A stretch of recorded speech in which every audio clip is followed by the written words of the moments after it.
All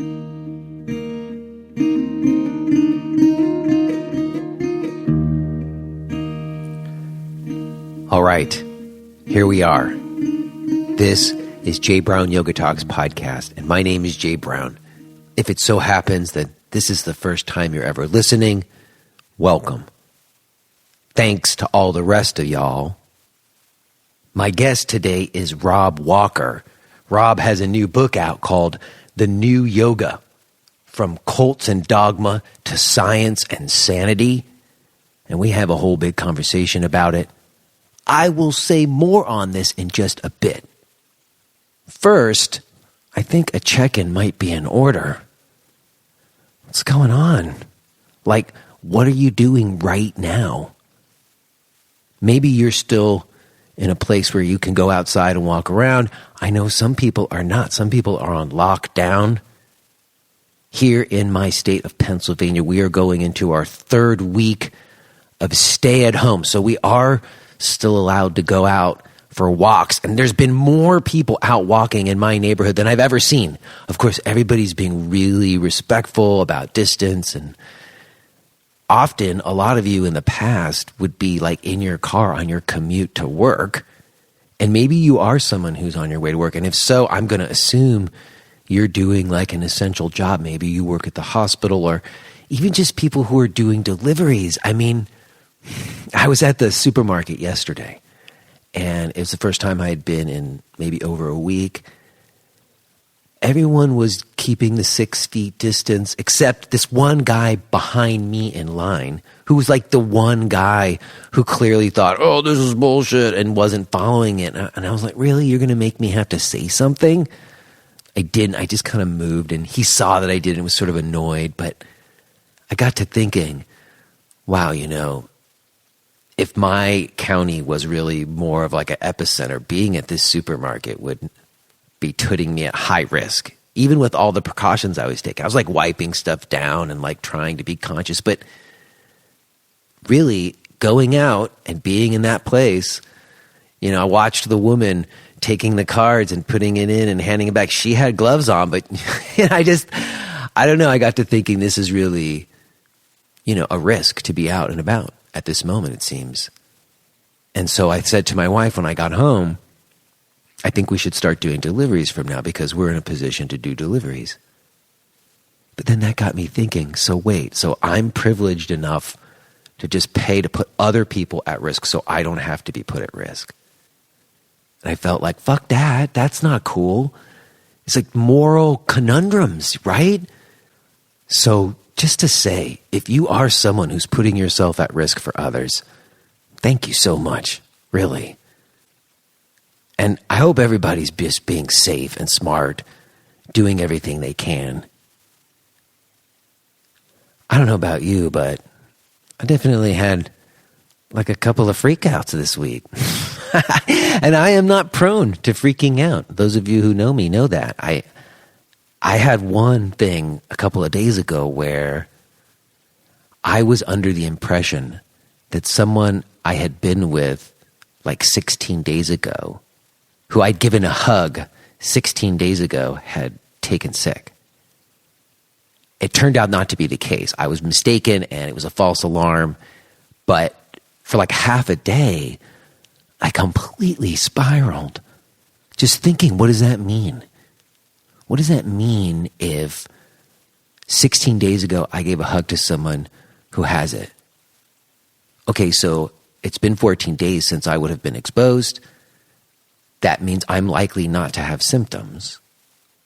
If I have it, just because I was in the same room with him or gave him a hug doesn't mean I have it. But if I did get it from him, then I didn't show symptoms within 14 days, right?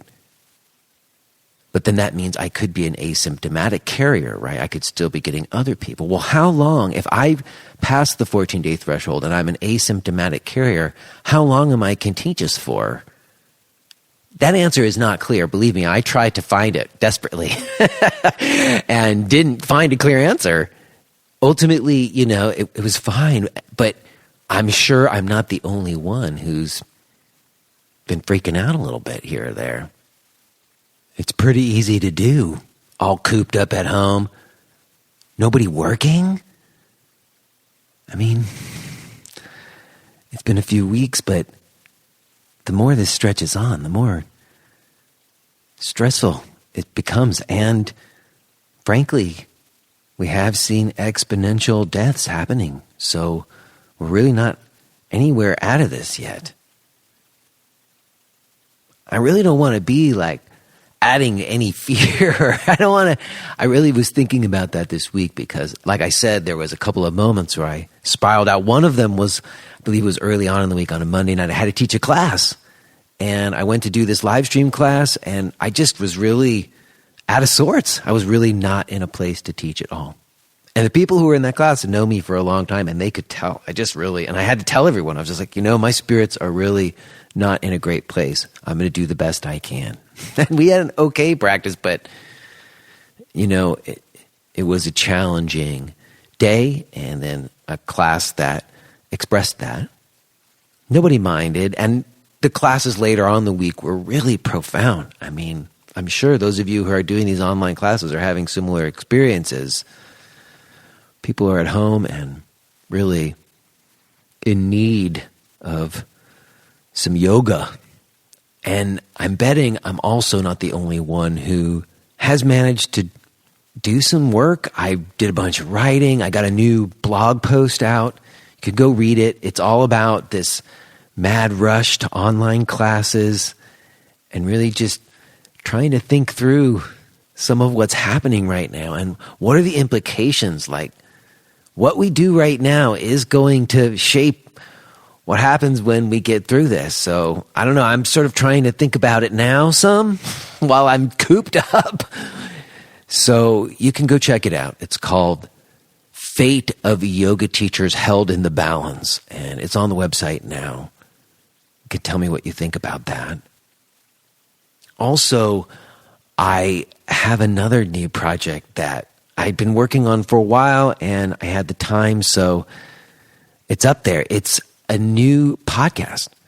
I mentioned this some while back. Some of you might remember. I will be continuing to do Jay Brown Yoga Talks here every week, as I have been. I am also now releasing a new show called Jay Brown Yoga Thoughts. And the new show is what I'm calling the Blogcast, because I am celebrating 10 years of writing my blog. I have been writing 800 words or more every month for more than a decade. And some of those posts are so buried in the archive that people never see them anymore. And I decided to go back to the beginning and start recording them. So the first 3 are out.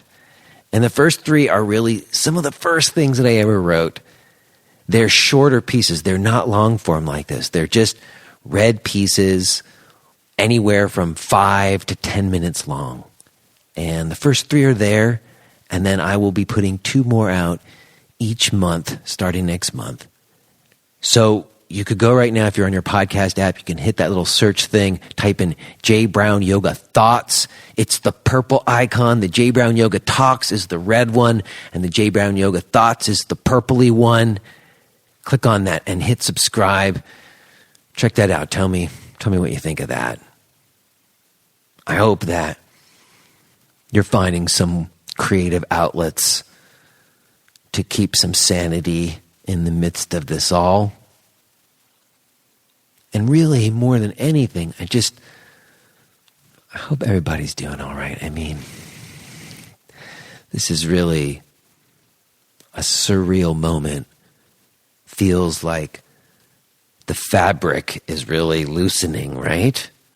And that scary. It's still a very scary moment, and I don't want to be someone who's putting more panic out there, because I don't think that's useful. That's another thing I was thinking about this week. That's how I got myself out of the spirals.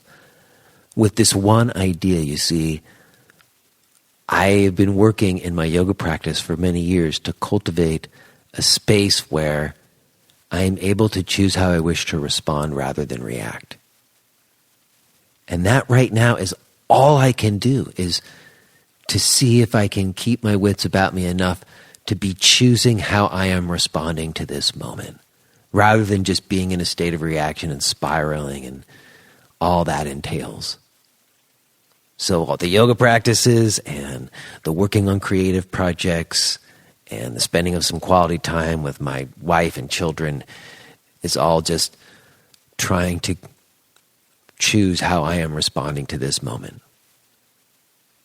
And I just want to send some love and strength and goodwill to all of you out there who I'm sure have your own trials and tribulations that you're facing as well. Fortunately, I have a pretty fantastic conversation for us to listen to today with Rob Walker. I got sent Rob's book a while back, and I told him this, and I'll tell you, because I mentioned to him, so I think it's fine, that I was a little turned off by one part of the title.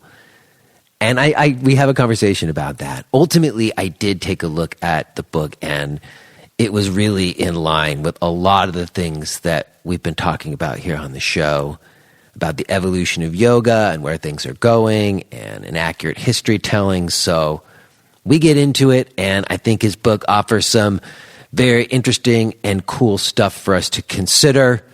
I am excited that we're listening to that today. Before we do, let me mention that this episode is brought to you in support by premium subscribers Sandra Cook and Roseanne Cassidy. Becoming a premium subscriber is the best way to help sustain this show, and we are so grateful to all of you who are doing that. Thank you so much, Sandra and Roseanne. All right, I think that's it. I will touch base with you on the other side. But for now, we're going to get to this. Let's listen to this conversation I had with Rob Walker.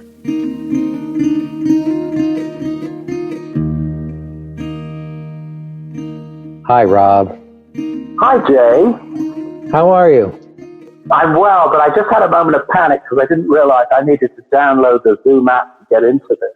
Oh, I think you don't have to use the app if you're on a computer and not on your phone. Oh, I see. Anyway, I'm here, and if the quality's good, I'm ready to go. Well, I think this will be fine. If this is what we've got, this is what we got. I can hear you okay. So I think we'll just go with it. That sounds great. You always sound like you're pretty easygoing on these things. I try to be, the technology can get you down, and you don't want to do that. You don't want to make the technology so stressful that we can't just have a conversation. That's right. I'm a fairly old person, and I pride myself on being competent with modern technology. Well, yes. I do think that those of us who remember things before all the technology are at a little bit of a disadvantage sometimes because, maybe that's not true because we remember the early years, but I know some of us, myself included, still maintain a certain amount of resistance. Like, I won't have one of those like Alexa things or Google things in the home, those like little speakers that you talk to. Do you have one of those?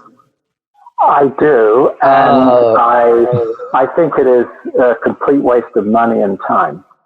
Yeah, I don't know. I feel cynical about those things. I think they're strange ways of bringing people, surveillance into our homes and stuff. I don't know. Maybe I get a little bit conspiratorial about it sometimes, but I embrace technology. It's allowing you and I to talk right now. Exactly. And I'm not against technology. It's just there are times where I feel like the technology is using us more than we're using them, and that makes me nervous. Alexa speaks to one of my key principles in the new yoga. One of my heroes is Katie Bowman, Move Your DNA. And one of the things she talks about is that modern lifestyle delegates, outsources movement. So instead of getting up and switching the TV on, we use a remote. And now we don't even have to reach for a remote. We can say, Alexa, switch the TV on. So we're gradually outsourcing movement that used to keep us healthy in hundreds of years past. Mm-hmm. Yeah, it's something I've been thinking about more. Not so long ago, I had like a Wim Hof person on. And I was kind of like sort of very skeptical of Wim Hof as being this gimmicky thing. But when I actually experienced it, it was quite profound. And it had to do with the fact that I've never really even experienced cold in my life, that I've so insulated myself from the elements. Always having a coat, always having a house around me, never really ever even having to experience cold. That my range of experience of temperature has been so limited by our modern comforts. Sort of what you're saying in terms of technology, outsourcing our movement. We've outsourced like all of this faculty. All the range of experience of the natural world. So, for example, I was just saying to my wife the other day, as soon as it's 1 degree too cold, we put the thermostat up 1 degree. Back in the day, if it was cold, it was cold. And if it was warm, and your body accommodated to that. And I think it nourished the body to make it resilient. Yes. One of the things that Amy Matthews says that I still hear and rings true to me is she has this idea of health being the full range of movement possibility being available to you. And in a way, like you're describing, not just with movement, but with just our experience in general, the fuller range available to us seems to mean like the most freedom for us to exist within it, You're speaking my language. I love that. Yeah. Well, that actually brings me to, just to introduce for anybody who's listening to this, why we're talking, because you wrote this book called The New Yoga, and you sent it to me like a while ago, and it's taken me forever to get to it. My apologies. I want to say there was one little thing about one of the subtitles that kind of put me off initially. And we can talk about it today. It's called The New Yoga. And then there's like several like subheadings. Mm-hmm. One of the subheadings is making yoga classes safer and more inclusive. And that's where you and I are completely on the same page. Mm-hmm. And then another one is the many benefits of doing yoga your yoga teacher never mentions. Mm-hmm. And that's, again, where we're completely on the same page, because you and I, it seems, both experienced this evolution of yoga over the last 10 years or so. Absolutely. But the other one is the one that made my alarm go up a little bit, because the other big heading is from cult and dogma to science and sanity. And I'm with you. I'm with you on the first part, but the second part felt a little bit like we were making science a savior, and that's where I get a little bit concerned. And we can talk about that. We can talk about that today. I'm not anti-science at all, but I don't think it's a savior. So that made me feel a little bit iffy. But we can talk about that. What I will say is that you and I share a lot in common. When I took a look at a little bit about your bio and stuff, it seems to me that we both, as I was just saying, came into yoga in an early time before it was really huge and mainstream in the way that it is now. Yes. And in that process of mainstreaming yoga, things really evolved and changed. And we evolved and changed along with it, a lot of us. Yeah. When I bought my first yoga studio in 2001, I was buying into the first commercial yoga studio in my city. And then within 5 years, there were probably 50, and now there's probably 350. I know. And that 2001 is really when it really started to take off. I opened a center in 2007 after it already had taken off. Yes. We both started around the same time too, because I saw in your bio it said your first retreat was in 1994. My first yoga class was in 93. So I am curious about that early time before you opened the yoga center. I know you had like another career as a journalist. So I'm curious, like, when did yoga first show up in your life? And in the early 90s, it was still kind of underground. I mean, it was starting to come out from under the church basements, but it was still like people didn't know what yoga was. Well, I actually started my first yoga class was a private in 1981. Oh, okay. When I was very keen on Zen Buddhism at the time, and I belonged to an Orthodox Zen center in London, England. And a woman there who was almost a Zen monk, she knew some yoga and she offered to teach me private. So I'd go once a week and we did private together. And then I married somebody who was more adept in yoga than I was, and we moved to Canada for social reasons. And I continued with a weekly class with a teacher in my then home city of Calgary. And in about 1990, I met David McCammon, who has been quite an icon in my life here. And so I started going to his workshops in Mexico. And he co-taught with a woman called Margot Kitchen, and she was a fairly orthodox Iyengar teacher. And I gradually moved. I qualified in 1998 as a yoga teacher, and I took a training then in Ashtanga yoga, and I taught Ashtanga till 2001, 2002. And gradually around that time, I got drawn into the orbit of Iyengar yoga, and I took my first Iyengar training in Halifax in 2001. And then I took another level up in about 2003 in Vancouver. And then my fourth level, because I took two levels at once, I took the fourth level in Victoria in about 2005. And then I found Iyengar yoga was too much of a straitjacket. And so in 2007, I left the Iyengar community and I started to branch out slowly into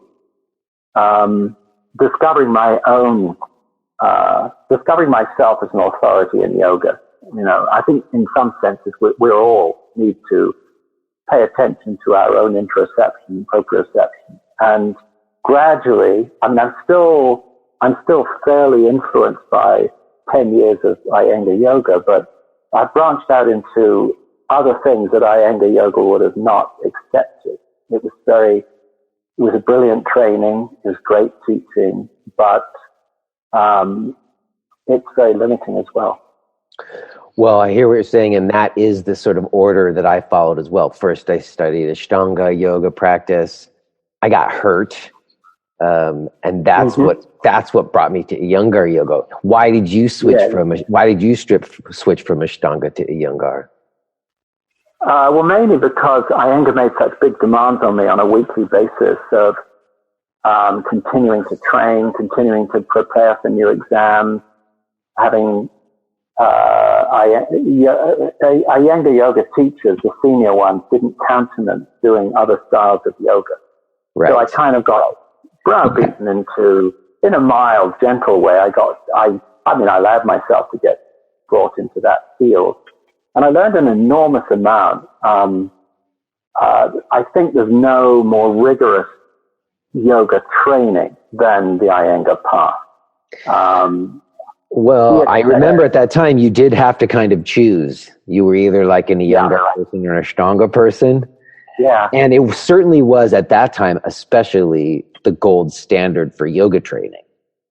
But I've recently been having some sort of debates about that because they've been changing things, and now they have 200-hour trainings that people do, but they're not officially towards the certification. Just, it seems like they have had to evolve with the market, quite honestly, because you couldn't get as many people to sign up for that long and that rigorous of a program. You know, I wrote to BKS Iyengar in 2007, and I said to him that, I really appreciated the demands for training, but that he was marginalizing his style of yoga because the standards were so high in a world with no authoritative standards. I compared, one of my teachers compared to her husband, who was a doctor, and said, my husband has to go through all this training. And I said, yeah, but the thing is, you can't be a doctor without that training. You can be a yoga teacher with 200 hours. Why would you do thousands of hours of Iyengar training if you don't have to? Well, some people would question whether you can be a yoga teacher after 200 hours, but I totally agree. But I'm saying that's how the public would look at it. You know, why would I want to go through all this training, have to go to India every 2 years and all that sort of thing? When, you know, out there are 200-hour training. And anyway, I don't think he got the point, but, I mean, somebody has now because they're sort of moving in that direction more. But I would say that it does go to that first part of the subtitle that I agree with. There was certainly like a cult aspect to the Iyengar method, and maybe still is, in terms of being kind of like there's one right in it, you know? Yep. I mean, I now have gifts from my teacher trainees, a mug, a pair of socks, T-shirt, and they say, it depends, because they kind of joke, because now, you know, does the knee go ahead of the ankle? Well, it depends. Does, you know? That's good. So, that's right. It's not like it has to be one. It depends. Exactly. In Utkatasana, the chair pose, does the buttocks tilt or do they tuck?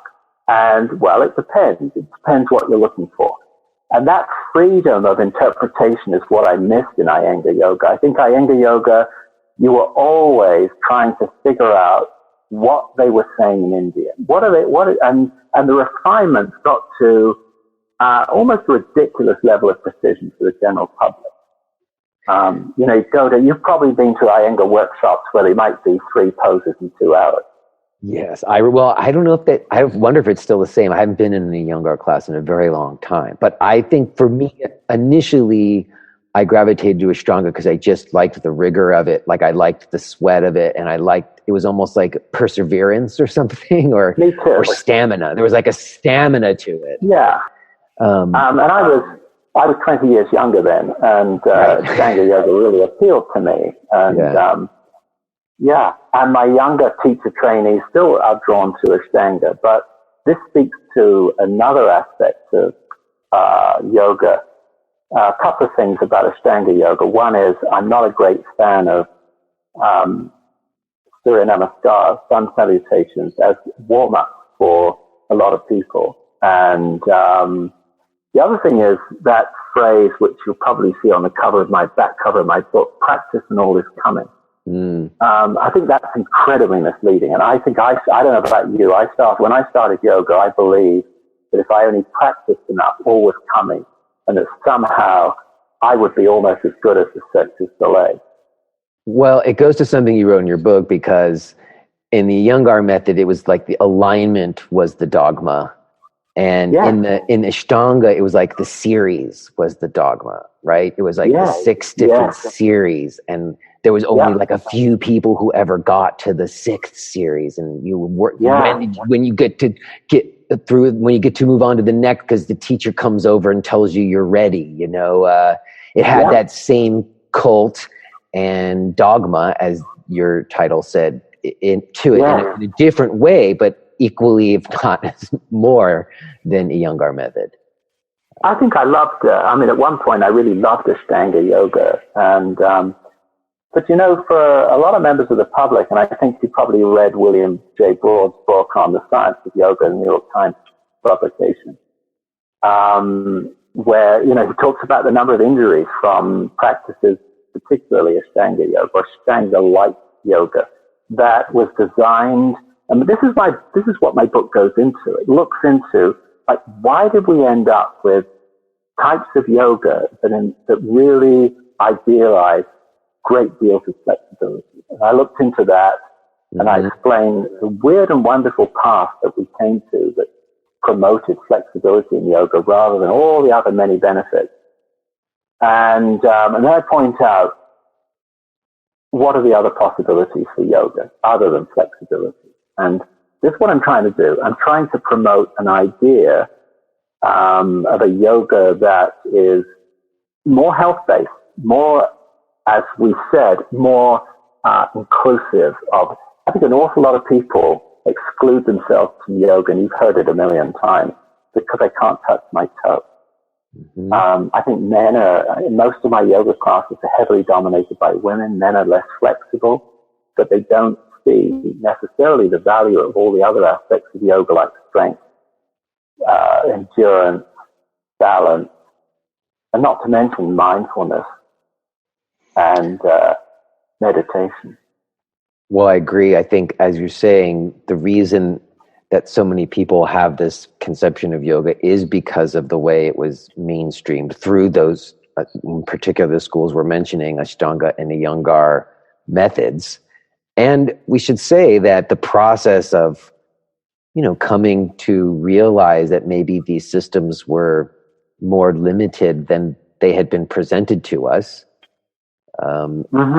is a ongoing process, and difficult for a lot of people, especially if your yoga was really tied to the person, to the guru, to Pattabhi Jois or Mr. Iyengar. Now we have all these abuse stories coming out, and we know that these men were abusers often, and it's difficult to reconcile, things that we may have learned that helped us when the people who are supposedly the originators or the people who are the bestowers of that turn out to be people we couldn't support. There's almost no yoga guru.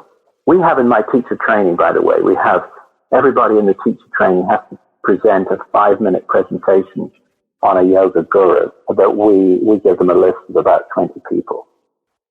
And you can't there's really almost none of them that you can find who don't have some sort of form of abuse. So take Iyengar.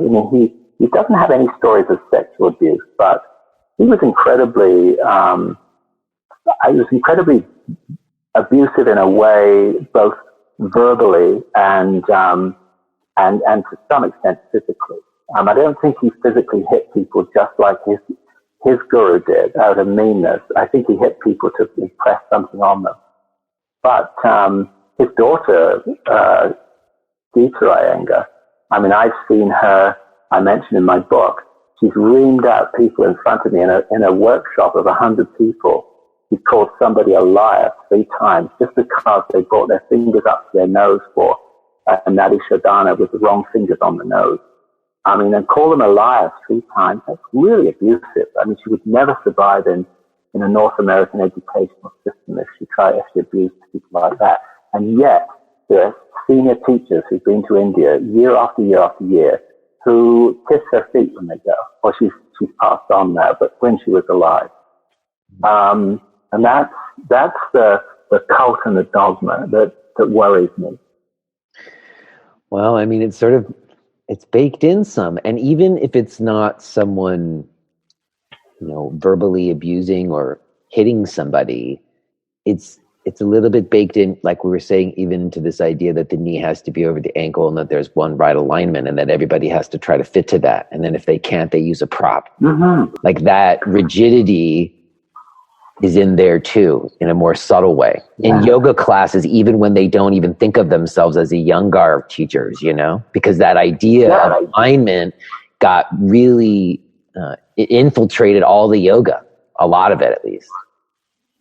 I think one of the people you interviewed on your podcast a couple of times, who probably, I would say almost more than anybody else, influenced my view of yoga in the last 5 years, is Bernie Clark and his book, Your Body, Your Yoga. It made me realize that there isn't one way to do anything. And we need to distinguish between what's merely aesthetic. A lot of Iyengar yoga is aesthetic. It's not functional necessarily. This knee over the ankle, it's not necessary. You look at any powerlifter, their knees go way ahead of their ankles. And even there are pictures in Bernie Clark's book that show Iyengar with his knee ahead of his ankle, Pattabhi Jois's son, Krishnamacharya's knee ahead of his ankle. This is just aesthetic. Well, that's the thing, though, because a lot of times those alignments were just because Mr. Iyengar said that's the way it's supposed to be. But when we were taught those things, we weren't taught that they, like, I remember one of the first copies of Light on Yoga I had, had a whole like indications and contraindications, and it would list all these different conditions and which poses were for what. I don't think that's in there anymore. But interesting, I think they are. But anyway, I mean, I probably know light on yoga as well as almost anybody. I mean, even my senior teacher, I could pick the pace that she needed to look at for anything. And yeah, they do have them in there. But the interesting thing is, all those reasons for doing different poses. I mean, how did Iyengar know that this pose was great for asthma or that pose was great for flat feet?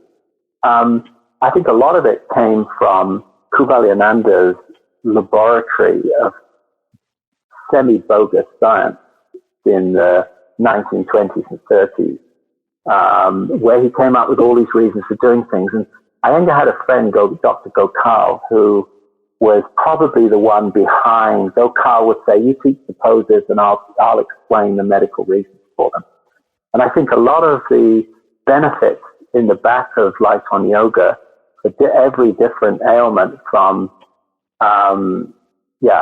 backache to high blood pressure, I think a lot of them came from Dr. Gokal. And one of the clues to that is the fact that a lot of the Sanskrit words are spelled differently in that section of the book. Well, it made me think of what you're talking about with Bernie and his book, that, you know, those contraindications and indications, I'm not saying there might be something in there, just that the idea that, oh, this pose is going to do this for everybody is a problem. and I appreciate that what you did in the book, which makes sense because I had to do it for myself as well, is you start out like in the first two parts, just doing like a history of yoga, because there needs to be like a more accurate telling of it, right? Like where these things actually came from. Did Pattabhi Jois really get this from a papyrus leaf? I know you cite Mark Singleton's work a lot. I got to get him on the show too. Like it, a lot of it was like a breaking of myths that were brought here in whatever the 60s and 70s and 80s, right? There were three key figures. There was Mark Singleton, who wrote an amazing, very scholarly book. And then there was one of my yoga teachers. I mean, just a sheer synchronicity. He happens to live in Calgary, is Norman Schoeman. Now, Norman Schoeman wrote the yoga tradition of the Mysore Palace. Norman was a fascinating man because he went in the 1960s to study Sanskrit at the University of Pune. And he started yoga with this guy, B.K.S. Iyengar, and he started in his home. And so Norman Schoeman combines an interesting combination of, he's one of the top Sanskrit scholars in the Western world. And he was able to go to the Mysore Palace, study the books in the library. And I think he was really the first person to come up with, where did all this stuff come from? And then Singleton quotes him in his book. And then there's another wonderful book by Elliot Goldberg, The Path of Modern Yoga, where he combines his really academic research, very comprehensive, with a very blunt summaries. I mean, he describes Krishnamacharya's treatment of his brother-in-law, B.K.S. Iyengar. He said Krishnamacharya was a near sociopath, and he describes Kuvalyananda's research as claptrap, which I just as a former journalist, it just like call a shovel a spade. I mean, he did a great job there. Well, I've read some of that stuff too about how abusive Krishnamacharya was, because it's certainly there's often very romanticized tellings of Krishnamacharya as the grandfather of modern yoga, and he certainly was in many regards. But not through any intention. Well, no, not necessarily. No, and in a way, what he grandfathered might not. It's not all good. That's not a point I'm trying to make. Is that there's plenty of studies, I'm sure, to show about how abuse that happens to you when you're a young child plays out. So it does seem that even though, and you wrote this in your book, at a certain point, it does seem that Krishnamacharya completely made a big turn. even from group classes to one-on-one practice, which you talk about in your book too. That later on he makes a turn, but that early Mysore period when he was hitting all the kids and being like what you're describing, that played out in those people later on. I think I like Goldberg's supposition that he really didn't know anything about this type of yoga, and he got some when he was hired by the Raj of Mysore. I mean, I think he just had to jump to it and figure it out. And Goldberg says, for all Krishnamacharya's love of one-on-one yoga that came to be Vini yoga, really his biggest legacy is Vinyasa yoga. But he never intended Vinyasa yoga to sort of go around the world. It was just this connection through his student Pattabhi Jois, and then Norman Allen finding him in India and coming back and promoting it in the West. Yeah, I think back to when I first went to yoga classes, and we spoke about, or teachers spoke, not me, because I was just this young, nervous young man, but the way that people, the way that people were speaking about these figures, Mr. Iyengar, Mr. Pattabhi Jois, and Krishnamacharya, was with a sort of reverence and an air of master, like the masters, the yoga masters. And now with, books like Singleton and the other ones that you're referencing, we are getting this, what I would just say, more accurate history of who these people were and where this all came from. Yeah, a more balanced view. I mean, there's no doubt Krishnamacharya contributed an enormous amount, and Iyengar, incredibly creative. I mean, Iyengar created props, he created restorative yoga, and he created alignment. And Elliot Goldberg compares the publication of Light on Yoga with the publication of the first dictionary in England in the 16th century. But it set the world on fire when Light on Yoga came out.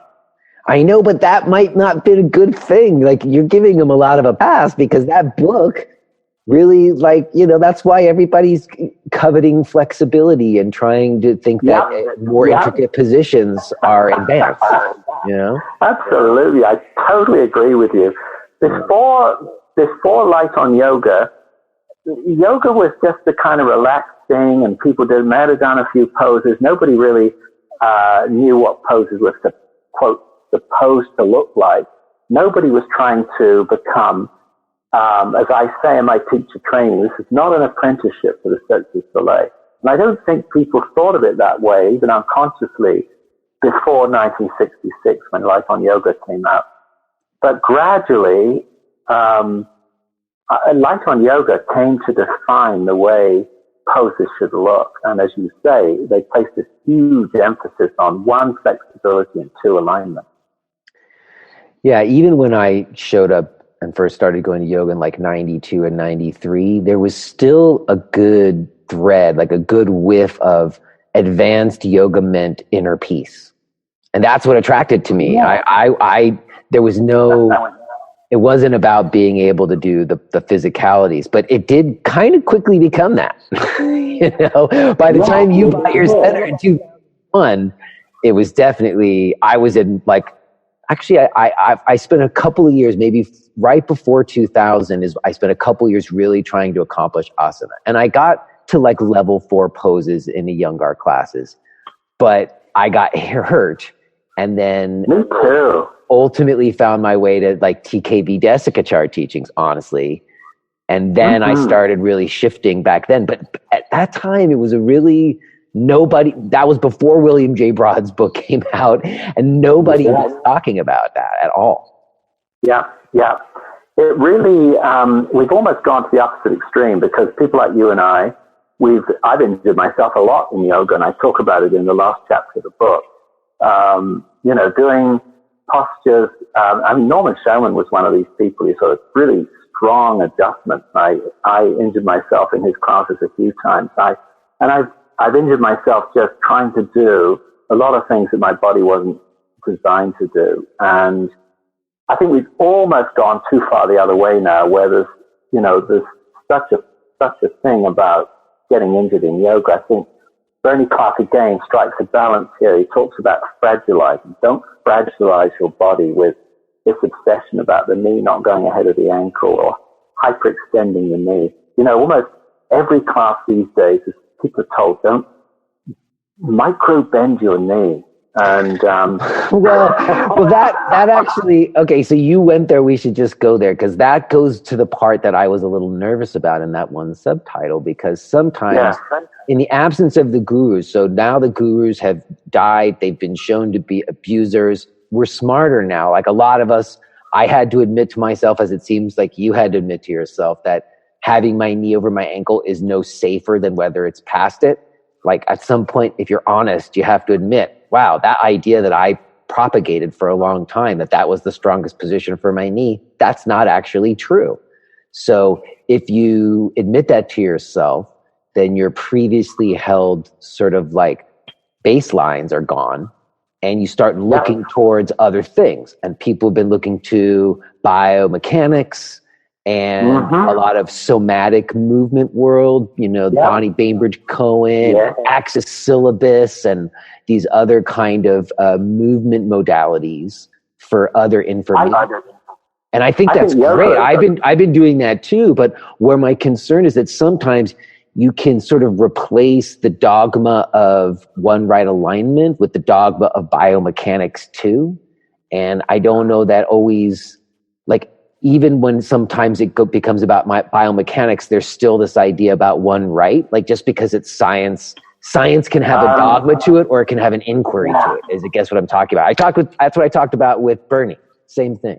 Let me address that. Because another of the gurus. If you are hearing this message, then you're listening to the free version of Jay Brown Yoga Talks. To hear the rest of our conversation, please subscribe to Podcast Premium at jbrownyoga.com/premium.